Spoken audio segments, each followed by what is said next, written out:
నమస్తే. నేను మీ Gopi. Welcome back to our channel. ఈరోజు మనతో వచ్చరికి సీనియర్ జర్నలిస్ట్ జగదేవ్ గారు ఉన్నారు. సార్ నమస్తే సార్. నమస్తే. సార్, ఆంధ్రప్రదేశ్లో టీడీపీ గవర్నమెంట్ ఫామ్ చేయగానే అసలుకి చకచకమని పరుగులు చేస్తున్నాయి. కొన్ని ఎంప్లాయ్మెంట్ కూడా ఫాస్ట్గా వస్తున్నాయి, కొన్ని వార్తలు వస్తున్నాయి. సో అందులో భాగంగా అచ్చెన్నాయుడు టీడీపీ పార్టీలో ఒక ప్రధానమైన వ్యక్తి అనుకోవచ్చు. సో అతను ఏమన్నాడంటే, ఈరోజు టీడీపీ సంబంధించిన ప్రతి కార్యకర్త కూడా ఒక ఏదైతే ఎల్లో టాబ్లెట్ ఒకటి ఉంటుంది, అది తీసుకుని వెళ్ళి ఏ ప్రభుత్వ కార్యాలయంలో కూర్చొని ఆ బిల్ల చూపిండి, మీకు టీ, కాఫీ ఏది కావాలంటే అన్నీ వస్తాయి, బ్రహ్మాండంగా వెళ్ళి ఆడ కూర్చోండి, మీకు అన్ని పనులు జరిగిపోతాయని ఆ బహిర్గతంగా చెప్తున్నాడు. సో దాన్ని మీరు ఎలా చూస్తారు? అది అది నేను చూశాను. దాని గురించి పొద్దున్న నుంచి మా మిత్రుల గ్రూప్ ఒకటి ఉంది. ఆ మిత్రుల గ్రూపులో ఒకళ్ళు పాజిటివ్గా, కొంతమంది విమర్శగా అవుతుంది. సరదాగా చూసుకుని దగ్గర దగ్గర ఒక 54 మెసేజ్లు చాట్లో చూశాను. నేను దేనికి రెస్పాండ్ అవ్వలేదు, కానీ చదువుతున్నాను. అంటే ఈ ఎవరి అభిప్రాయం ఎలాగుంది అనేది. అయితే ఇవాళ అచ్చెన్నాయుడు గారు ఇచ్చిన స్టేట్మెంట్ ఏంటంటే, గత 5 ఏళ్ళలో కార్యకర్తలు ఎంత నలిగిపోయారో నాకు తెలుసు. టీడీపీ కార్యకర్త అని చెప్పుకోవడానికి కూడా భయపడిన రోజులు వచ్చాయి. ఎందుకంటే ఏం చేసేస్తారని కాదు, అరెస్టులు చేసి కుటుంబ వ్యవహారాల్లోకి వెళ్ళిపోయి ఇబ్బంది పెడతారేమో, ఊరు వదిలిసి వెళ్ళిపోవాలని పరిస్థితులు తీసుకొస్తారేమో అని చాలామంది కార్యకర్తలు సైలెంట్గా ఉండిపోవాల్సిన పరిస్థితి వచ్చింది. సో ఇటువంటి నేపథ్యంలో చాలామంది కార్యకర్తలు, అచ్చెన్నాయుడు ఎలాగూ ఆయన ఆంధ్రప్రదేశ్కి టీడీపీ అధ్యక్షుడు, రాష్ట్ర అధ్యక్షుడు, ఇప్పుడు మినిస్టర్, క్యాబినెట్ హోదా. సో ఇటువంటి వ్యక్తి ఎంత విసిగిపోయాడంటే, ఆయన మీద కూడా చాలాసార్లు ఆ గత ప్రభుత్వంలో విద్యాశాఖగా ఉన్నప్పుడు ఏ అవకతవకలు చేశారని చెప్పి ఆయన హాస్పిటల్లో ఉంటుండగా కూడా ఆయన అరెస్ట్ చేయడానికి చూసి చాలా ఇబ్బందులు పెట్టారు కదా ఆయనకి కూడా. సో ఆ ఇబ్బందులు పెట్టిన నేపథ్యంలోనే యువగలం పాదయాత్ర సందర్భంగా లోకేష్ గారు అక్కడ ఉత్తరాంధ్రలో సభ పెట్టినప్పుడు కూడా రామ్మోహన్ నాయుడు గారు రిక్వెస్ట్ చేశారు, నేను తెదేపా అధిష్టానానికి మాజీ ముఖ్యమంత్రి చంద్రబాబు నాయుడు గారికి నేను కోరుకునేది ఒకటే, ప్రభుత్వం మనది వచ్చాక హోంమంత్రిని చేయాల్సిందిగా మా బాబాయిని హోంమంత్రి చేయాలని కోరుకుంటున్నాను కూడా ఒక స్టేట్మెంట్ ఇచ్చారు. అంటే ల్యాండ్ ఆర్డర్ ఎంత కంపు అయిపోయింది, ఎన్ని రకాలుగా ఇబ్బందులు పెట్టారు. బాబాయ్కి ఇస్తే మీ రెడ్ డైరీ ఏదైతే ఉందో దాని అన్నింటి కూడా బాబాయ్ ఫుల్ఫిల్ చేస్తారని కూడా రామ్మోహన్ నాయుడు గారు చెలోక్తి విసిరారు. అయితే ఇప్పుడు రామ్మోహన్ నాయుడు గారు కార్యకర్తలు టీడీపీ నాయకుల సమావేశంలో మాట్లాడినప్పుడు, గత ప్రభుత్వంలో ఉండదు ఇప్పుడు పరిస్థితి, ప్రభుత్వాన్ని ప్రశ్నించేలాంటి పరిస్థితి ఎప్పుడు వచ్చింది? చంద్రబాబు గారు 94లో ముఖ్యమంత్రి అయినప్పటి నుంచి కూడా ప్రభుత్వాన్ని సామాన్యుడు ప్రశ్నించొచ్చు అనే పరిస్థితి తీసుకొచ్చాడు ఆయన. అప్పట్లోనే స్వచ్ఛ భారత్ని ఆయన శ్రమదానం అన్నట్టు పెట్టాడు, చాలా చేశాడు ఆయన. ప్రభుత్వానికి ప్రతి అధికారి కూడా నిబద్ధతతో పనిచేయాలి, ఒక సామాన్యుడు అడిగిన దానికి జవాబు చెప్పాల్సిందే, నేను ఆఫీసర్ని నేను చెప్పనట్టు కుదరదు అన్నట్టుగా అప్పటి నుంచి ఆయన కొన్ని ఇప్పుడు రైతు బజార్లు, మీ సేవలు ఇవన్నీ ఎవరు తెచ్చారండి? చంద్రబాబు నాయుడు గారే కదా. ఈరోజు ఇక్కడ ఈ స్థాయిలో ఎస్టాబ్లిష్ అయిపోయింటే అవి ఎవరికి గుర్తులేదు. రైతు బజార్లో దొరుకుతాయి కదా అనేస్తాం సింపుల్గా. ఆ రైతు బజార్ కాన్సెప్ట్ ఎప్పుడు వచ్చిందండి? చంద్రబాబు గారు హయాంలోనే. ఏదైనా వెళ్తే ఆ మీ సేవకి వెళ్తే అయిపోద్ది కదా అంటారు.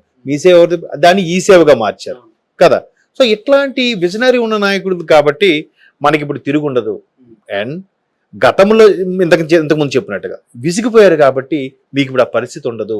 మీరు పసుపు పార్టీ కార్యకర్తలుగా పసుపు బిల్లను తీసుకెళ్తే మీకు కుర్చీ వేసి కూర్చోబెట్టి టీ, కాఫీలు ఇచ్చి కూడా మీ పని చేసి పెడతాడు ఆయన, ఏ ప్రభుత్వ ఉద్యోగి అయినా.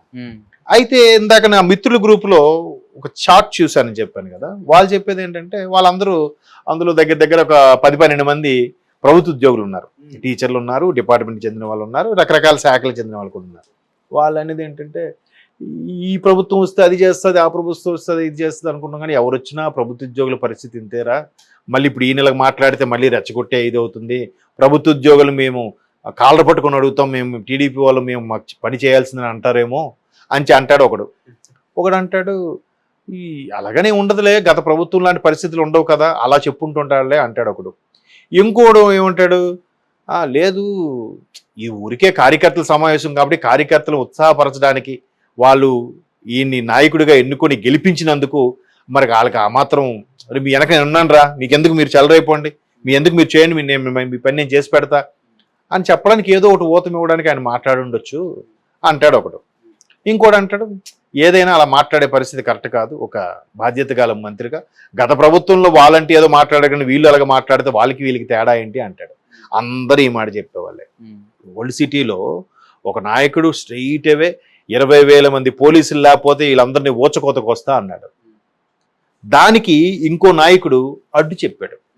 వెంటనే పెద్ద మనుషుల సంఘం లేచి ఏముంది తెలుసా, ఆయనంటే ఏదో అన్నాడు మీరు కూడా అలా విచక్షణ కోల్పోయి అంటే ఏంటంట. ఆయనంటే ఏదో అనడం ఏంటి, మరి ఆయనకి మీరు అడ్డుకట్టి చెప్పారా ఈ పెద్ద మనుషులు? ఈ పెద్ద మనుషులు ఆయనకి బ్రేక్ వేశారా? వేయలేదుగా.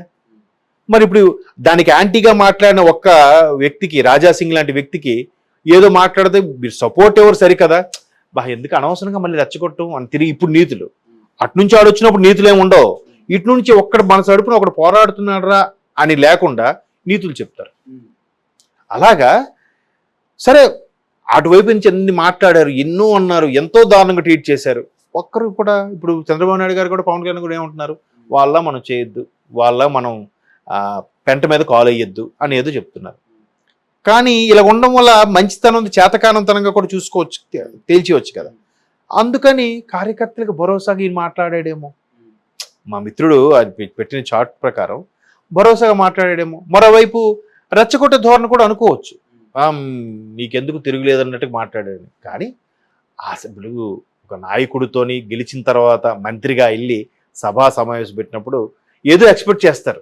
ఏమి ఇప్పుడు కంపెనీ యానివర్సరీకి కంపెనీ ఎండి ఏం మాట్లాడతాడు, మీకు ఈ సంవత్సరం ఒక 2 నెలల బోనస్ ప్రకటిస్తున్నాను, కంపెనీ లాభాల్లో ఉందని అంటే, లేదు ప్రకటించిపోయినా మీకు ఏదో చూద్దామని అన్నాడు అనుకోండి, అది హ్యాపీ ఫీల్ అవుతారు కదా, మనకు చెప్పారా మీటింగ్లో ఎండి గారు అనుకుంటారు. అలాగే ఆ నాయకుడు ఆ మంత్రి వచ్చినప్పుడు కార్యకర్తలకు భరోసాగా, మీ వెనక నేను ఉన్నాను, మీరు పసుపు మన ఐడి కార్డు తీసుకెళ్ళి ఎవరికైనా పని చేయించుకోవచ్చు, చక్కగా అవుతాయి, గత ప్రభుత్వంలా కాదు అని కొద్దిగా ఆవేశంగా చెప్పాడేమో. అదొక వెర్షన్. రెండో వెర్షన్లో సభా వేదికగా మాట్లాడవలసిన మాటలు అవి కాదు. ఎందుకు కాదు, బట్ ఇప్పుడు ఎందుకు కామన్ అయిపోయింది? గత ప్రభుత్వం ఇంతకన్నా దారుణంగా మాట్లాడిన సందర్భాలు ఉన్నాయి కదా. సో ఇప్పుడు ఇది కామన్గా ఇది పెద్ద సమస్య కాదులే అనిపించవచ్చు టీడీపీ సానుభూతి పనులకి. బట్ వైసీపీ వాళ్ళకి ఈ మంత్రి రెచ్చగొట్టేలా చేస్తున్నాడు, మరలా ప్రభుత్వ ఉద్యోగులను ఇబ్బంది కలిగించేలా చేస్తున్నాడు అన్నట్టు కూడా ఆల్రెడీ కొంతమంది వైసీపీ నాయకులు మాట్లాడారు. ఏదైనా ఈ ఫ్యామిలీ ఎక్స్ట్రీమ్ లెవెల్కి వెళ్లకుండా ఇట్లాంటి విమర్శలు కానీ ఇట్లాంటి వాదనలు కానీ నా దృష్టిలో పెద్ద సమస్యే కాదు. అంతే కదా. దీనివల్ల ఎవరిని కించపరిచేలా లేదు, ఎవడి ఫ్యామిలీని దియ్యబట్టినట్టు లేదు, ఎవడి పిల్లల గురించి మాట్లాడినట్టు లేదు.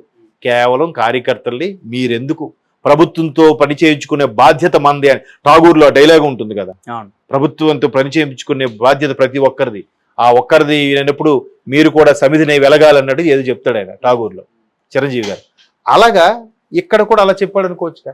అంతేగాని బాబు మీరు ఆడు 3 పెళ్లిళ్ళు చేసుకున్నాడు, వాడు ఆడ పిల్లాన్ని వదిలేశాడు, ఇలాంటి పర్సనల్ దూషణ అయితే పోలేదుగా.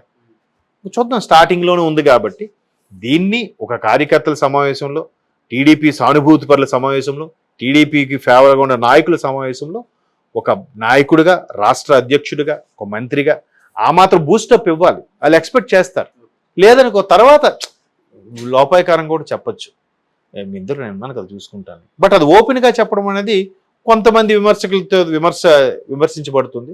బట్ నాయకులు కార్యకర్తల పరంగా మాత్రం ఆయన మాటలో తప్పే ఉంది, మన పని మనకు చేయరా, ఇవాళ వస్తాం, ఇప్పుడే ఆఫీస్కి వచ్చాం, 10:30కి వచ్చాం, రేపు రండి, సాయంత్రం రండి, కలెక్టర్ గారు లేరు, ఇలాంటి మాటలు చెప్తారు కొంతమంది. ప్రభుత్వ ఉద్యోగుల్లో కూడా కొంత సరిగ్గా పనిచేయరని విమర్శ కూడా ఉందిగా. మరి దాని ప్రకారంగా కూడా ఈయన చెప్పుండొచ్చు కదా. ఇప్పుడు అందరికీ అది ఆపాదించుకోవద్దు, ఇలా కష్టపడే వాళ్ళు ఉన్నారు. అయితే